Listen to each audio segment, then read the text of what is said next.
Hello everybody, and welcome back to Tehillim Treasures, where every week we plan on learning two chapters of Tehillim. This week we'll be doing Kapitel Hey and Kapitel Vav. We'd like to thank our sponsors, Chazak. The Chazak organization has done exactly what they say they do. Been mechazik yidden through videos, through recordings, through audios, to be able to inspire, teach, guide, lift, elevate Jews from all over the globe. And we wish them continued hatzlacha in their very, very special mission. We'd also like to thank our second sponsor, chickensforshabbos.com. Chickens for Shabbos does exactly what it says it does. Chickens for Shabbos. But it's chickens and much, much more for Shabbos. There's so many families of milamdim, of teachers, of agunis, of women who are nebuch alone and have been abandoned by their husbands, and grushas, women who are divorced, who could use that extra little something, the extra stipend, the extra little money, the extra funding, the extra chickens, to be able to give them a little more of a lift, to be able to give them a little more simcha in their lives. Please support chickensforshabbos.com. You should all continue your Avodas HaKodesh. Kapitel Hey, Chapter 5, Lam Natseach El Hanechilos Mizmor LeDavid. You know, when you have 150 chapters of Tehillim, it's not fair to say that one is your favorite, and I am not that big of an expert in Tehillim for me to say that Kapitel Hey is my favorite. But I can tell you that when I originally wrote my book on Tehillim, I was so inspired by this chapter. It's so original and so unique. And I think you'll feel the same. What is nechilos? What are the hanechilos? And the Metzudas Tzion says that nechilos are a swarm of bees. Bzzz. Now, unfortunately, we think of bees and we get a little bit scared and we're turned off, and we're also afraid because we think bees are dangerous, and sometimes they are. But bees also have a certain melody. And a swarm of bees, if you can get past the fear of the swarm, you hear the power of the tzibur, the power of the bees. Rav Shimshon Pincus tells about a sefer. It's called Shiltei Hagiborim, written by a Makubal from Italy. And he clarifies how the orchestration of the Beis Hamikdash worked. You know, the Beis Hamikdash had a lot of singing and a lot of music. It was very, very central to the core of the Avodah. Listen to this. The Leviim were trained for 5 years to prepare for their role as Meshorerim, as singers in the Beis Hamikdash. Some of them played the entire melody on their instruments. They were skilled musicians. Some of them would train for 5 years to sing or to play one chord.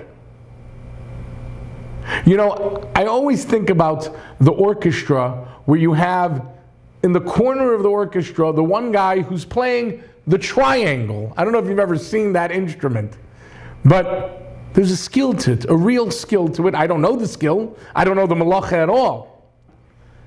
The nechilas is the power of the olam singing one chord, but singing it together. Reb Chaim Shmulevitz tells us that Rabbi Yisrael Salanter used to say, when 3 Yidden work together, they can accomplish even more than the Vilna Gaon. Not 300,000 Yidden. 3 Yidden together can accomplish more than the Vilna Gaon. The Vilna Gaon was like a Malach Hashem.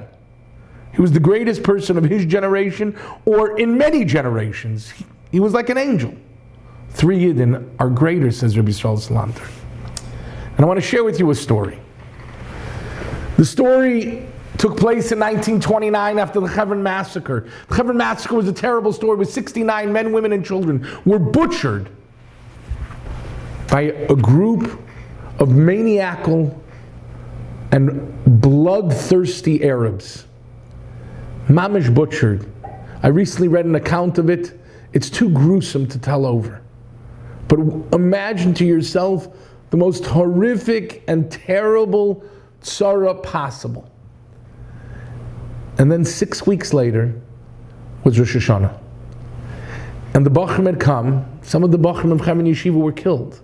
And the Bachrim were now in Yerushalayim. And it was the night of Rosh Hashanah. And Rabbi Shukavitsky went over to one of the mashgichim, to Rabbi Leib Chasman, and he was speaking to him about something. And Rabbi Leib said to the Bacher, to Betzalel, "Get to the Amud, Betzalel, go daven for the Amud." He was a Bacher. Go daven for the Amud, but he did. If the Mashgiach tells him, he does. And he began with the age-old, traditional, beautiful, haunting melody. Ooh.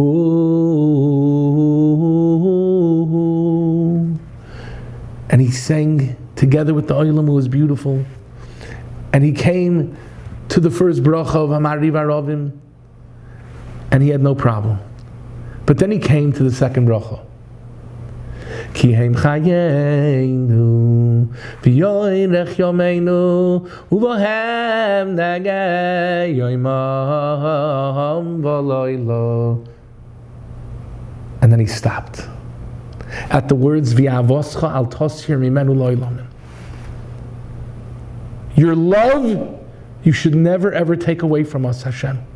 Imagine a boy whose friends have been butchered, and he's davening for the Amud in the Mir Yeshiva.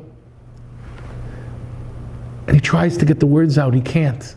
And finally he mumbles, V'yavoscha al tosir mimenu li'olamim. He can't move past it.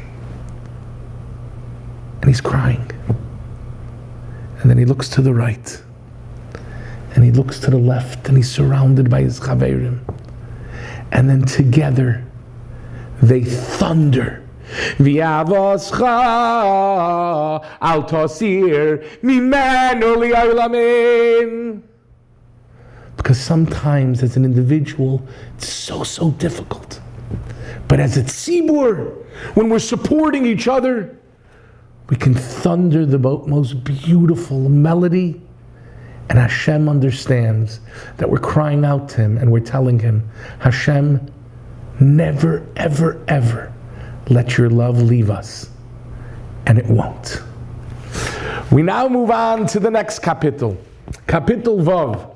And Kapitel Vav teaches us Lamnatseach b'neginais al shminis mizmor leDavid, which if you read through the kapitel, you will recognize that it is Tachnun.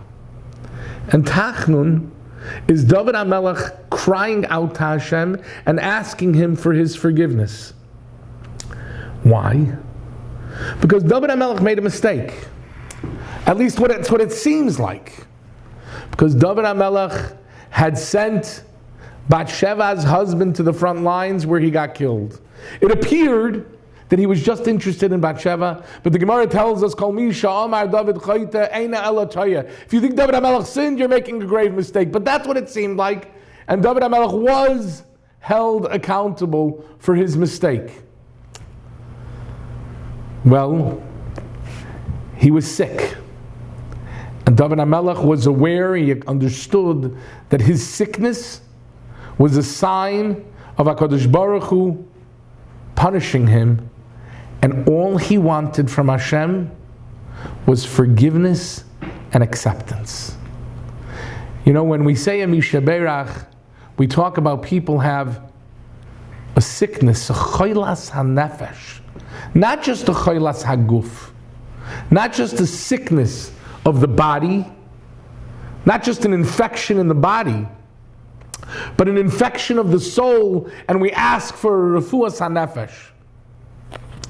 And it's important that we understand that when something happens to us, when we encounter sometimes illness, or perhaps worse, we need to take the message that comes along with it.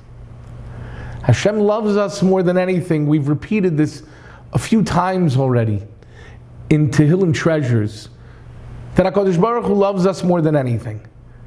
He's the only one that can make anything happen, and He would never do anything to hurt us. So why is He giving us this illness? Why is He making us suffer? And the answer is because we need a kapara, we need some sort of atonement, and therefore, when we are not well, we have to be mizboided, we have to think. We have to make a cheshbon hanefesh, we have to think to ourselves, what did we do wrong? That means when somebody stubs their toe in the morning, they have to understand that perhaps there's something that they did wrong and Hashem is giving them a little patch. I want to tell you a funny story. You know, we sometimes tell pretty serious stories in Tehillim Treasures, but every once in a while it's good to tell you a funny story. I was a bacher in yeshiva, in Telshe yeshiva, and I played ball on Friday. And I played a lot of ball. I played to the point of exhaustion. I was 17 at the time, perhaps 18. I was first year Beth Medrash. And after a person plays ball for a long time, I didn't know this at the time, but you can get a leg cramp. And a leg cramp is incredibly painful. Well, I was sitting Friday night at the Suda with my friends, in the middle of the Shabbos Suda, and I'm saying this for Toyela, so I'll say a little bit of Lashon Hara for myself, about myself. And I said some Lashon Hara about someone. Not just little Lashon Hara. Good, juicy Lashon Hara.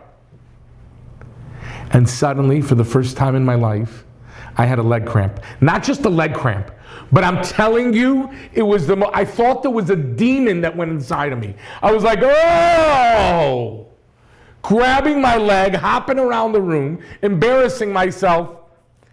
And I got the message. It only lasted for about 30 seconds. But I got the message. Hashem, I shouldn't have said the Lashon Hara. A person has to know, and that's a cute little humorous story. But a person has to know and take the message to heart. David HaMelech, unfortunately, was very sick. And illness is not funny. And people are very sick. Very often, that illness is not a message to the person who is sick. But it is a message. Maybe it's a message to everyone around that person. Very often Hashem will take someone who is very, very beloved, or very innocent and very pure. And Hashem will choose that individual because their illness will inspire so many people, thousands and thousands of people to do tshuva. And remember, Hashem never does anything to hurt us, but He chooses that individual because He wants to give a message to the world. So whether it's a small stubbing of the toe, or it's a leg cramp that probably was meant for that individual themselves, for me, or it's a young child or a big tzaddik who is suffering with a terrible illness, there's a message that's given to the world. And that message is, come closer to Hashem. Let's improve our ways. Let's be better in our relationship with the Ribbono Shel Olam, in our relationships with each other. And through that, hopefully, Mir Hashem, all of those people will receive the refuah shlema that they so desperately need. Thank you so much.